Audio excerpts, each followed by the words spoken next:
belum sengon nih. Ya udah santai lah gitu. Ya teman-teman bilang nek coba nek kowe ada di tukang kayu mungkin lebih pintar dari saya.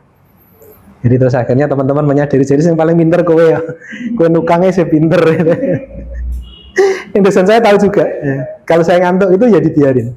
Saya tidur itu ya dibiarin. Pak Kris itu orang Wonogiri. Pak Wahyu Kris dulu kan ngajar saya dan saya sering tidur kan di jamnya beliau. Tapi beliau menyadari betul kalau saya capek itu. Tapi kalau saya tes ya serius saya. Makanya beliau enggak apa-apa. Lain hari yang ketemu itu turun terus ya, dikurang-kurangi. Oh iya Pak. Cuma saya iya kan aja. Tapi besok saya makan apa Pak? Kalau saya enggak kerja. Oke lah, enggak apa-apa gitu. Dan itu sekedar pengalaman saya ya.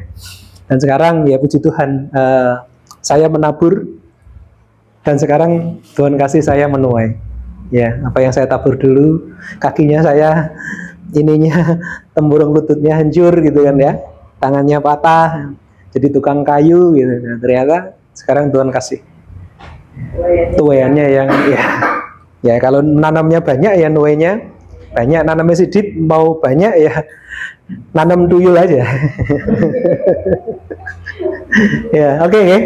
Kembali ke sini sekarang. Ya, ya Bapak dan Ibu, 3CM Learning ini sebenarnya sudah menjawab tentang kebutuhan dari deep learningnya kita dan deep learning yang Kristiani. Makanya saya bersyukur sekali kenapa dulu saya mikir ini gitu. Saya baru ngeh gitu ya. Baru ngeh itu kenapa dulu yang orang nggak mau mikirin itu saya mikirin itu gitu. Dan ternyata ya sekarang baru terjawab bahwa sekolah-sekolah butuh itu. Makanya kan udah banyak sekolah yang pakai Bapak dan Ibu. Dari Magelang itu ada 3 sekolah. Kemudian di PPKS, di Salatiga itu negeri ada loh yang pakai.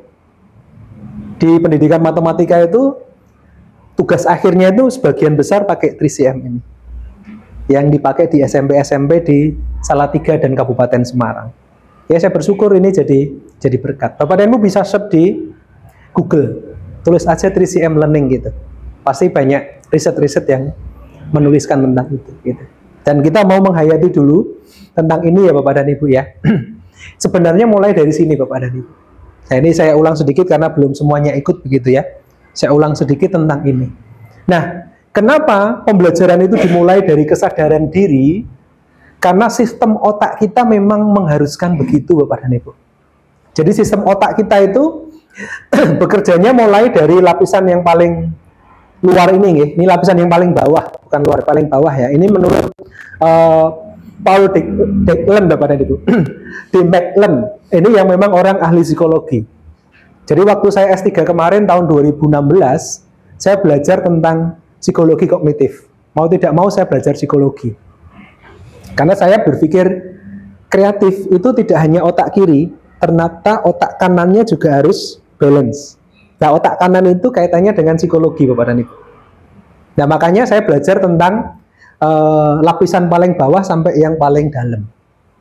Ya, jadi otak kita Bapak dan Ibu itu lapisan paling luarnya yang di sini ya, paling bawah ya dalam hal berpikir Bapak dan Ibu ya, dan menerima informasi ya.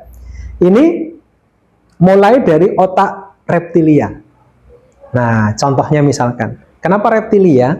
Karena ini menggambarkan betul tentang kondisi hewan-hewan reptil, misalkan ular. Ular tidak sengaja ketemu kita, dia langsung jaga-jaga kan ya, merespon dengan merasa dia ada ancaman, dan itu otomatis. Kayak kita ketemu musuhnya kita gitu loh, urung ngomong kita ngerasani aku kayak, padahal ya ora gitu ya, tapi karena sudah merasa pikirannya begitu, maka itu secara otomatis akan memberikan respon itu. Nah, sistem otak kita juga sama. Jadi kalau pembelajarannya sudah tidak seneng, gurune kayak krungu motore ya, motore kayak teko ning sekolah, kuwi anak perstadi dhewe wis itu real pada Ibu. Itu terjadi. Waktu saya SMA, kelas 5 SD, guru saya itu kan pakai RX spesial. Ini yang pecinta motor pasti tahu.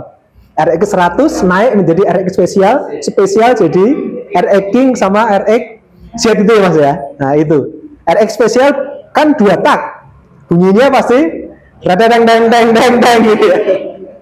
Iki nang pojokan pasar sana yuk. Kita udah tahu itu gurunya kita. Kita tuh udah lari ke birit-birit Bapak dan Ibu. takut. Kami langsung duduk manis, diem. Karena beliau marah pasti. Kalau lihat anak-anaknya seliwar-seliwar yang luar itu mesti pokoknya alamat pokoknya itu sudah. Pokoknya beliau motornya kedengeran itu kita udah lari masuk. Dan waktu itu Bapak dan Ibu, yang paling saya ingat sampai sekarang itu waktu teman saya itu kan kesetrum Bapak dan Ibu. Jenenge wong desa iki ke kabel itu kan ya, enggak ada yang kabel rapi gini, enggak ya. Kabel itu ya selentah rono rene gitu kan ya. Dia pas mukul apa gitu kan ya, pakai kayu, kabelnya itu putus dan kena ininya. Akhirnya luka kan, kesetrum dan kena luka bakar dari setruman itu. Kan terus dia berangkat sekolah tuh, pakai baju kan di tetap perban desa lah ya. Lalu kan suruh maju matematika. Zaman dulu penggarisnya kan semeteran ini kan ya. Kayu loh Bapak dan Ibu, semeteran plastik biasa kayu loh nih. Suruh maju reso kan digebuk ngeten ta Bapak dan Ibu. Rono ya. Aku pengen gebuk Mas e. Kelas 5 ada. Itu kelas 5 waduh. Digebuk beneran Bapak dan Ibu. Berdarah loh nggih. Berdarah kan bajunya merah putih itu kan. Tembus loh. Nangis sih. Dulu belum ada Kak Seto. Jadi aman ya. Jadi orang dilaporkan yang ya. Orang yang apa namanya ya, Komnas HAM rahno ya. Kepolisian apalagi ya.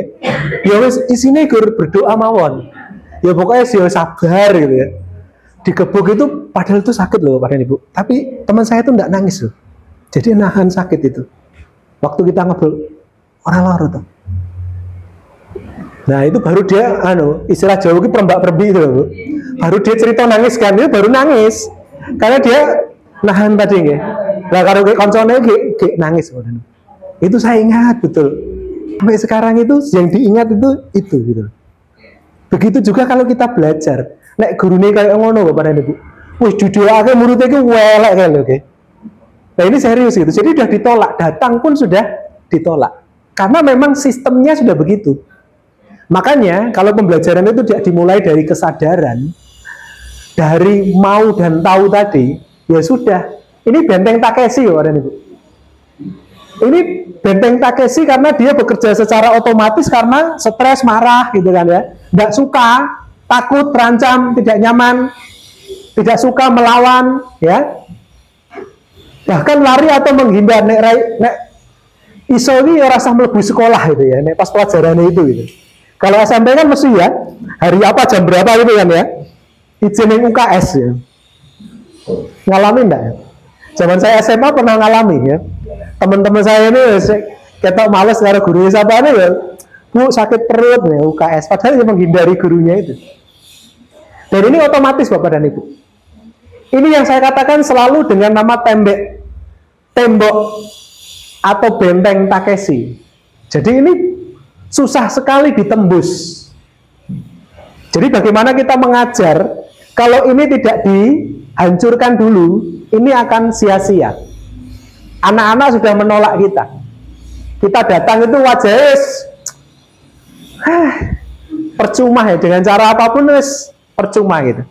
Makanya detik-detik siang begini ya, mulai bacem tempe dan tahunya tadi bereaksi. Dari sisi kanan, sisi kiri ada sambal teri tadi ya, digelonggong dengan air putih ya, sudah mulai diombang-ambingkan dengan suara-suara dan angin semilir ini kan mulai nyaman ini kan ya. Langsung mulai turun untuk miring sidik gitu kan ya. Sebentar lagi turun kan ya. Nah ini sudah selesai itu ya. Jadi mau diajar seharian pun sudah tidak akan masuk gitu. Makanya kenapa ada cool di sana? Kalau dalam deep learning itu ada yang namanya joyful learning, menggembirakan. Nah ini ada di sini. Ya, mulai dari cerita tadi, mulai dari saya memberikan clue, jokes tentu, dan akhirnya Bapak tadi bisa menikmati dan mulai ada tawa. Itu menunjukkan bahwa ada respon di sana. Nah, baru diajak mikir berikutnya nanti. Kalau ini sudah bisa, mereka sudah menyadari, mereka saat ini sedang mau belajar dan mereka menikmati situasi itu, rasa nyamannya ada, temboknya sudah hancur. baru akan mau belajar. Baru akan loh, nggih. Baru akan. Nah, kalau itu sudah bisa dan mereka baru akan dan mau, baru naik berikutnya. Masuk ke yang namanya otak mamalia. Ini yang sudah mulai ada otak tengah, ya, mengendalikan emosi. Ini sudah pakai emosi, sudah seneng tuh. Ya, di sini sudah gembira tadi ya. Sambil terinya sudah gembira di dalam, hatinya pun sudah mulai seneng kan ya. Sudah ada penerimaan di sana. Sudah mulai ada sudah ada mulai penerimaan untuk, yuk Bu, mau ngapain ini? Pak, mau ngapain ini? Mau belajar apa? Mas, mesti pacar dong, Mas? Sudah? Oh, udah ya. Sudah. Saya yang belum punya pacar ya. Nah, nanti kalau temboknya ini urun hancur, ojo wani-wani ngejak makan, Mas ya. Jangankan dibales, Mas ya. Di blok ya. Ini sama ini. Kalau saya ngajari anak-anak mahasiswa itu, saya ajari gitu. Cara PDKT-nya gimana? Nah, saya ajari dengan teori ini gitu. Guyon yang wis terjadi pasti guyon ya saya akan Pak. Tenang nih Pak. Wah, gitu. Nah, ini sama dengan belajar. Perasaan sudah ada di sini, penerimaan sudah ada. Ya, sudah mulai keterbukaan. Retok miring sini apa-apa neng, hatinya sudah mulai kebuka. Chat gitu yang mulai dibales, Mas. Ya, iya Mas. Ini ya, ini di sini ini. Jadi di sinilah nanti Bapak dan Ibu mulai terjadi ada sikap positif dan respon baik terhadap apa yang disampaikan oleh gurunya. Nah, disinilah terjadi ya, otak ini akan menyimpan memori jangka panjang. Jadi long term memorinya itu ada di sini. Kalau yang di sini jangankan short term memory, malah ditembak gitu loh, rasa melebu Pak ya. Ini di sini nih. Tapi kalau yang di sini sudah mulai long term memory. Kerja otaknya sudah mulai menyimpan untuk hal-hal yang sifatnya jangka panjang. Nah, coba diingat-ingat hal-hal yang menarik, hal-hal yang memprihatinkan itu kan teringat ya Mas ya. Oke, nih. Dan di sinilah Bapak dan Ibu, maka Bapak dan Ibu suatu saat akan mengingat saya untuk hal-hal yang menarik dari apa yang saya sampaikan hari ini. Terus teringat Pak Wahidi waktu itu bilang ini loh. Nah, itu akan menjadi satu pengalaman jangka panjang yang nantinya akan mulai ada kebermaknaan di sana. Mulai kebuka, ada penerimaan hati di sana, ada kenyamanan sehingga mulai ada penerimaan. Nah, ini sudah mulai merefleksi terhadap apa yang terjadi di dalam lingkungan kelas itu. Naik levelnya lagi ke bagian yang ketiga ini. Di neokortek ini sudah mulai bicara tentang hal-hal yang sifatnya intelijensi dan ingatan yang level tinggi Bapak dan Ibu. Nah, mendalamnya itu ada di sini. Ini baru akan. Ya, level 1 2-nya ada di sini. Ini level berapa, Pak? Level 0. Ini orang ngopo-ngopo, gerbuka gerbang tok. Ya, meh mlebu rono ke lho. Lah nek wis mlebu rene iki mendalame kene. Lagi sing tembok iku gek teko dalan kamu gek kesasar-sasar mau lho nggih. Nah, kuwi gek mlebu di sini nih. Nah, ini sudah mulai meh mlebu pintu kene. Nah, terus mlebu melu pelatihan itu mulai nang kene iki. Nah, gitu. Nah, inilah Bapak dan Ibu sebenarnya dasarnya dari sini. Kalau ini kita betul-betul hayati, maka deep learning-nya nanti akan terjadi di sini. Sudah bicara tentang hal-hal yang sifatnya analitis, sintesis, sampai evaluasi dan pemecahan masalah untuk berkreasi. Ini ada di sini, Bapak dan Ibu. Jadi deep learning-nya ada di otak bagian kortek ini, neokortek ini. Yang ini yang bicara tentang kecerdasan. Karena sudah mulai berpikir, dan ini sudah melibatkan otak kanan dan otak kiri. Karena ada berpikir abstrak, pemecahan masalah, berpikir dan bernalar, ini otak kiri Bapak dan Ibu. Inisiatif dan kreasi itu ada di otak kanan. Nah, ini yang nantinya akan terjadi kebermaknaan belajar. Anak akan merefleksi dirinya sendiri dan lingkungan, horizontal tadi, dan kita harus sampai menghantarkan ke hubungan yang vertikal. Ya, ada di sini. Nah, kalau ini terjadi Bapak dan Ibu, maka deep learning-nya kita akan betul-betul kita hayati. Nah, sekarang kita ada di mana? Ataukah kita masih ditolak? Atau kita sudah ada di sini? Atau kita sudah masuk di sini? Dan itu pasti akan membekas di dalam kehidupan anak-anak kita. Makanya fungsinya kita menghantarkan mereka sampai menggunakan alur pikir mereka di dalam neokorteknya mereka. Makanya ada guyonan yang seperti ini. Kalau otak kita bisa dijual second, ya dijual second ya. Ini otak kita misalkan mau dijual second dengan otaknya Einstein, kira-kira larang di dijual second, larang di kira-kira mas. Otaknya kita sama otaknya Einstein. Einstein tahu enggak? Albert Einstein tahu ya. Kira-kira enggak dijual second atau larang di? Jadi kilometernya rendah orang itu ya. Ya. Einstein itu wis 300 ya. Ya, kita kayak 5.000 ya ngono gitu. Jarang dipakai gitu ya. Ya. Karena apa? Karena yang dipakai hanya ini loh. Ini sampai ini tak mentok kan ya. Einstein kan juara arek yang ini kan ya. Jadi otaknya itu sembuh ya, bentuknya wis. Nah, karena kita gimana? Karena kita berpikirnya kan di sini terus kan ya. Jadi otak dalamnya kita itu masih mulus banget gitu ya. Luarnya ya rada lecet sithik-sithik lah ya. Tapi yang sini guys mulus banget gitu ya. Ya, jadi kalau dijual second tuh ya sing mahal ya, sing inden banyak ya. Gitu ya pada itu ya. Ini logikanya begitu. Logikanya begitu sehingga jangankan mendalam, bahkan kita ditolak oleh anak-anak. Nah, ini dasarnya. Awal mula munculnya 3CM itu sebenarnya dari sini. Mencoba untuk menghayati bagaimana belajar yang memang betul-betul diterima dan dihayati oleh anak-anak. Disadari oleh anak-anak dan akhirnya anak-anak mampu untuk memaknai pembelajaran itu dalam konteks yang betul-betul jauh dari hal-hal yang sifatnya memang memerlukan pemikiran tingkat tinggi begitu. Itu ya Bapak dan Ibu ya. Jadi ini yang nanti kita harus lakukan. Bagaimana kita menghantarkan mereka bisa sampai ke level yang ketiga ini. Nah, ini yang nanti kita lakukan begitu. Nah, kemudian Bapak dan Ibu, nah ini memang harus berubah. Nah, ini dulu pernah saya ceritakan ya. Awalnya saya berpikir bahwa anak itu tuh pinter kabeh gitu kan ya. Nah, sekarang kalau kita tanya, kita berharap Danu Kusuman ya, Krisda ini juara Olimpiade Matematika Nasional no yo. Biasanya berharap ki boleh ya. Nah, ya baling-baling bambu kan itu ya. Ya kan berharap kalau panitianya Doraemon ya mungkin bisa jadi kan ya. Dikasih apa kan bisa juara kan ya. Neng kan ya Bu Vero kan ya.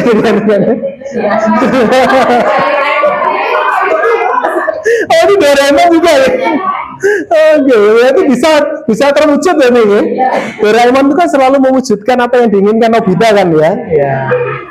Jadi kadang-kadang kita harus berpikir sampai ke sana gitu. Jadi saya berpikir dulu semua anak harus pinter. Ternyata nggak bisa. Karena itu genetik Bapak dan Ibu. Kan nggak bisa kan? Lahirkan otak saya seperti Einstein. Bisa milih nggak? Nggak bisa. Tapi kalau kita lahir atau bodoh terus mati tetap bodoh itu biar. Nah, betul kan ya? Lumayan kreatif lah Pak. Dirodok bodoh apapun yang kreatif gitu kan ya. Nah dulu saya berpikirnya begitu. Anak-anak kudu pinter matematika semua. Ternyata saya kecewa Bapak dan Ibu. Ternyata enggak bisa. Semua anak harus pinter matematika itu enggak bisa. Yang saya lakukan adalah saya mengubah cara pandang saya. Misalkan tadi, anak enggak pinter-pinter sains, tapi dipacu kreativitasnya untuk menghasilkan sesuatu. Ciptakan makanan apa-apa, mikir kreatif, desain, packagingnya dan sebagainya. Enggak apa-apa. Temennya yang pinter kon mikir. Enggak sing gawe packagingnya. Bentuknya orang Doraemon terus gitu kan ya. Nah ini yang terjadi Bapak dan Ibu. Ini ya 2/3-nya itu genetik Bapak dan Ibu. Wong wis pinter banget itu wis gawan bayi. Ya wis kayak gitu. Sekolah bisa enggak? Bisa. 1/3-nya saja lah maksimal itu. Itu sudah setengah mati. Tapi kalau yang kreativitas 2/3-nya bisa didapatkan dari sekolah pendidikan. 1/3-nya oke dari genetik. Ini hasil penelitiannya si Dyer Bapak dan Ibu. Ini yang kurikulum dulu, yang kurikulum 13 itu dasar pemikirannya ini. Makanya diharapkan anak-anak kreatif itu karena ini. Tapi ini real Bapak dan Ibu. Kebanyakan orang kreatifnya ini lebih mudah ditingkatkan daripada kon mikir matematika terus gitu ya. Kon pinter matematika KB. Nah, ini kreatifnya ya. Dan kreatif itu muncul karena kesempatan. Ya, kreatif itu muncul karena kesempatan, tidak hanya kejahatan saja kan ya. Kejahatan muncul karena itu kan Bang Napi ya. Bang Napi kan gitu ya. Waspadalah gitu kan ya. Nah, ini kreativitas juga sama. Muncul karena ada kesempatan. Yang memberi siapa? Gurunya. Sehingga Bapak dan Ibu berpikirlah tentang ini. Kreatif itu lebih mudah untuk ditingkatkan daripada kita maksakan ke sini. Kalau di sini tadi kreatifnya misalkan gambar di kaos, ya sudah. Kreatif itu yang ditingkatkan. Dan yang lainnya. Oke, kemudian saya belajar lagi ya dari Thomas Stanley, Bapak dan Ibu. Ternyata kreatif ini tidak cukup. Ya, orang-orang kreatif seperti teroris itu kreatif enggak? Banget. Malah pinter ya, kreatif plus pinter gitu ya. Belajar dewe iso nggawe bom gitu ya. Orang sekolah ayo iso nggawe bom kok. Itu pinter banget gitu ya. Makanya ini kemudian muncullah. Ternyata setelah diidentifikasi Bapak dan Ibu, 10 faktor utama. Ini sebenarnya ada 30. Ada 30 faktor utama yang menentukan keberhasilan seseorang. Ternyata tidak kepinteran, tidak juga kreativitas, tapi apa di sini? Ya, jujur, disiplin, mudah bergaul. Jadi punya interpersonal yang bagus gitu Bapak dan Ibu, ternyata lebih memudahkan seseorang itu bisa sukses. Jadi karakter itu lebih penting dari sekedar kreativitas. Kreativitas nek ngapusi terus kanca-kancane, nah wis. Akhirnya ya sedelok tok terus bangkrut kan nggih. Tapi orang-orang yang jujur ini ditambah ini, wah, paket komplit itu.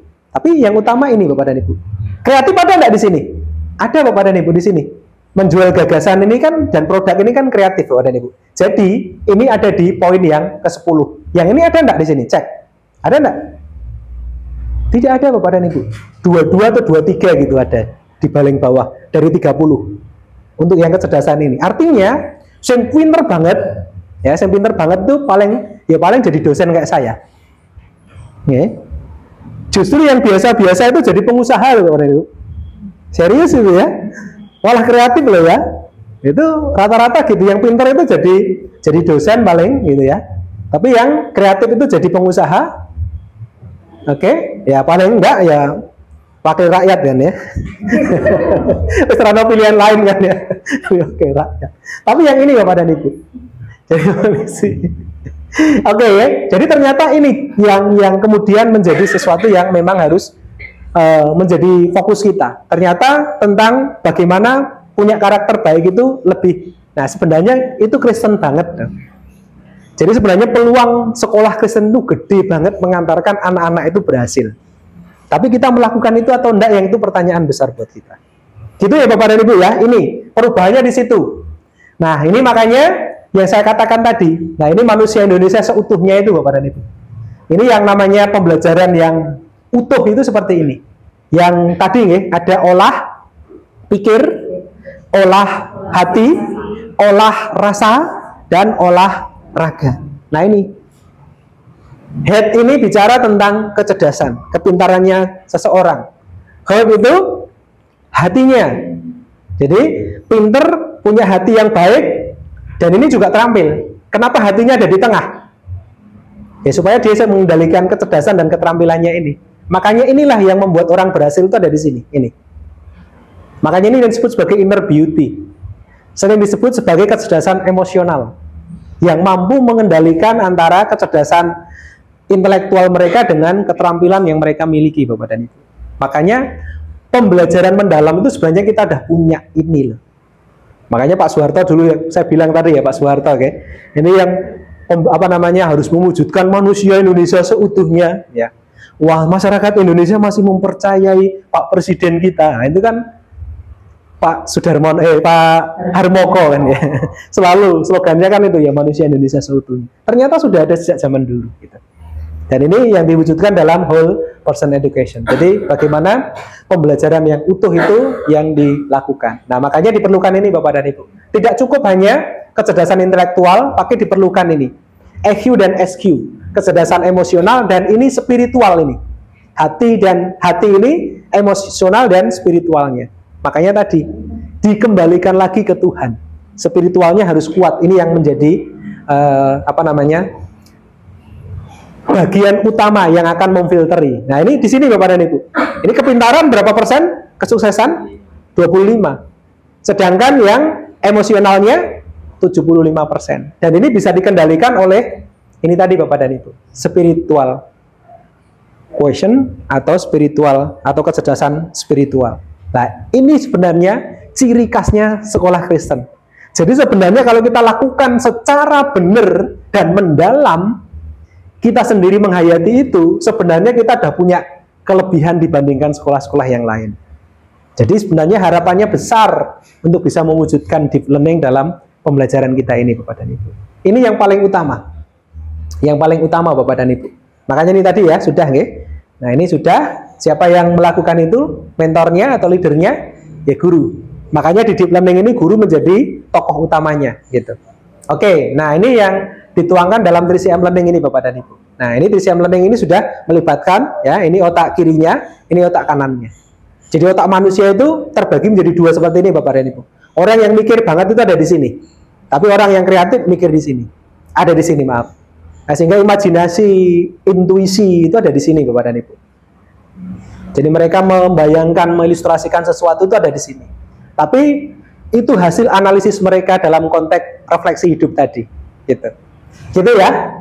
Kemudian bagaimana prosesnya? Nah, ini yang saya ceritakan beberapa waktu yang lalu.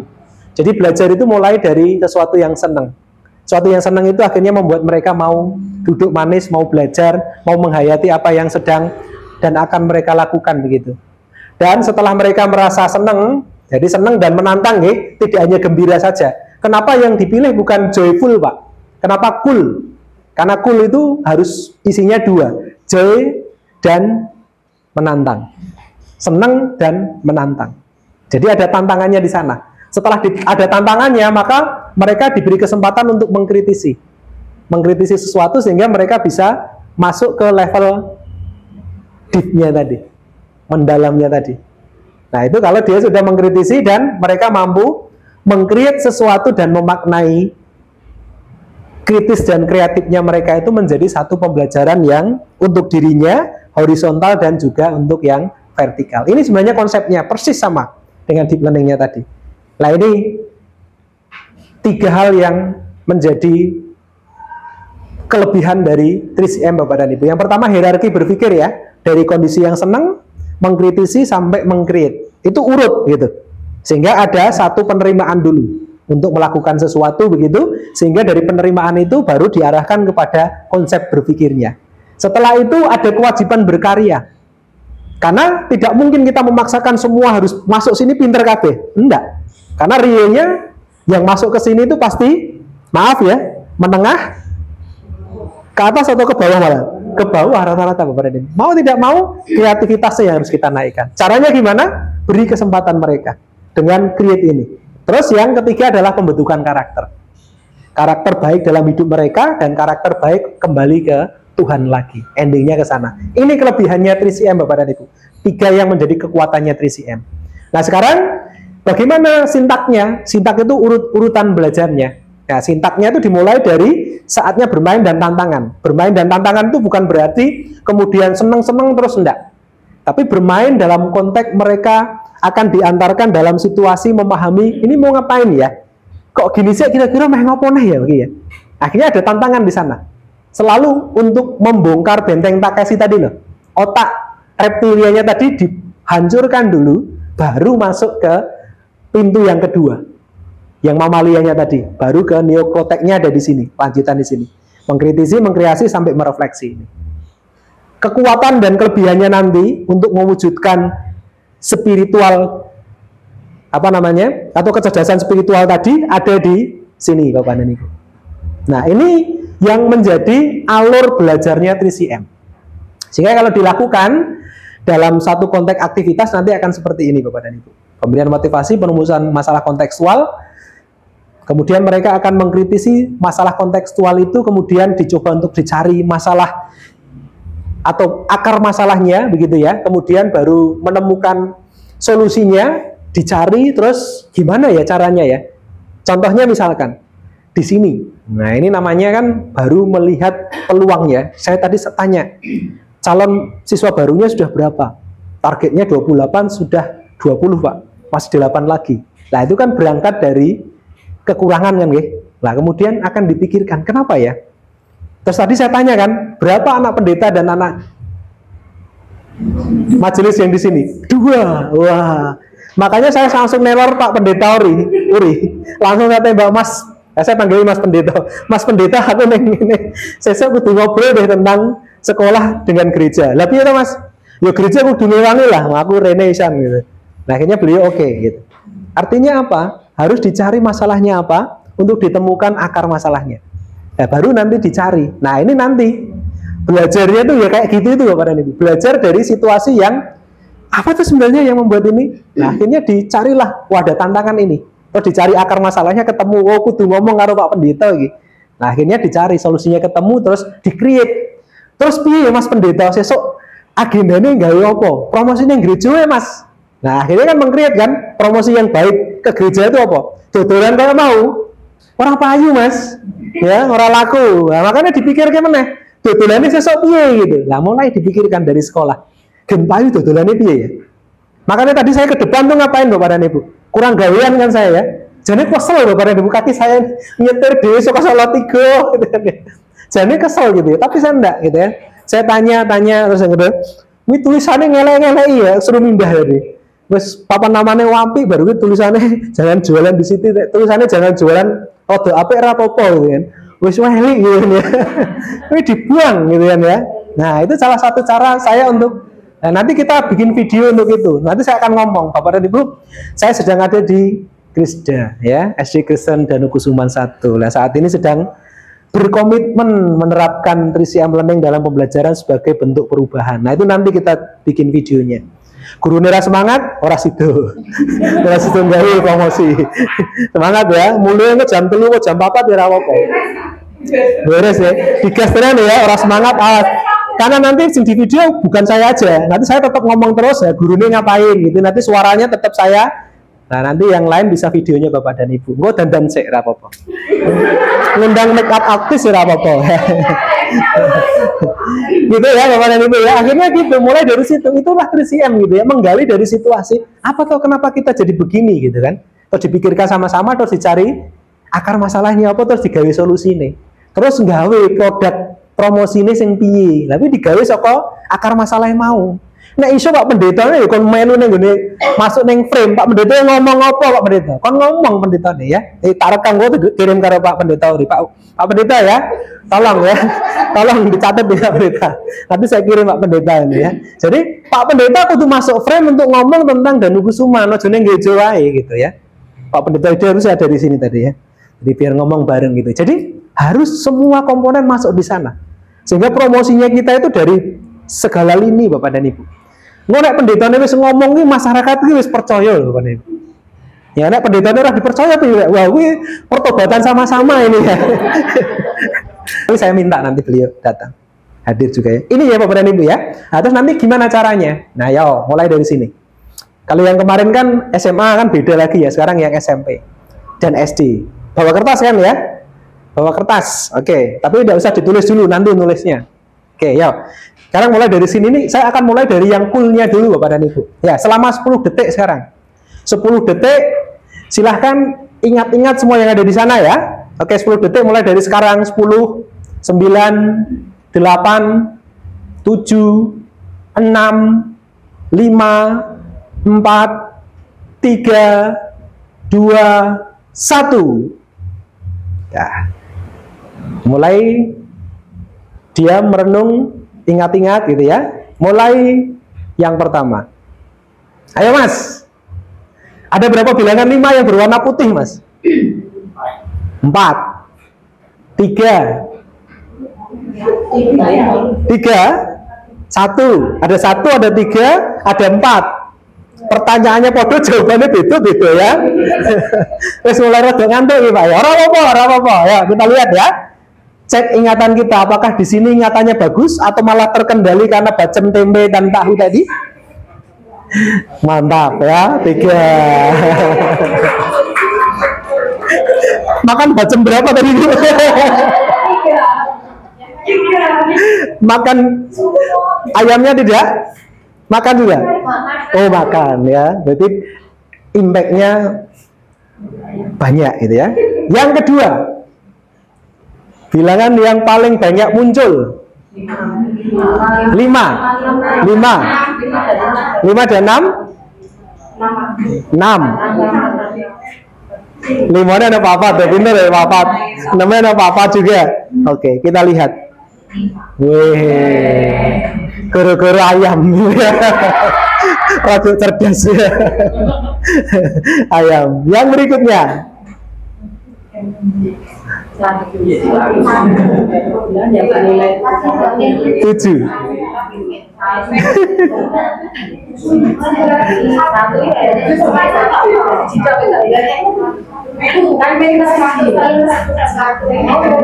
Yakin? Yakin? Ya. Bernilai ya. Bernilai.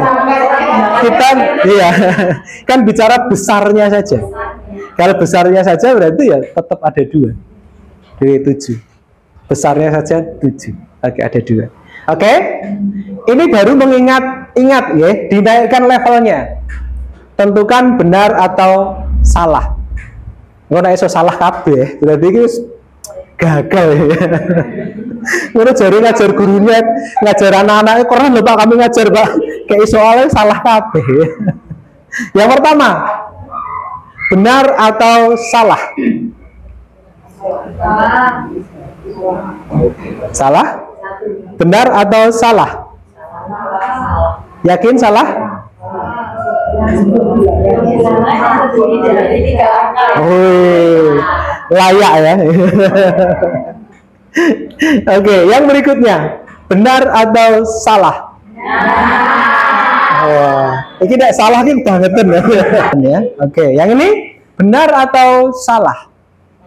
Salah. Oke, salah ya? 6. Oke, salah ya. Pinter berarti ya. Yang ini sekarang, yang SMP, benar atau salah? Jangan jawab ini yang SD. Nah, yang SMP, benar atau salah?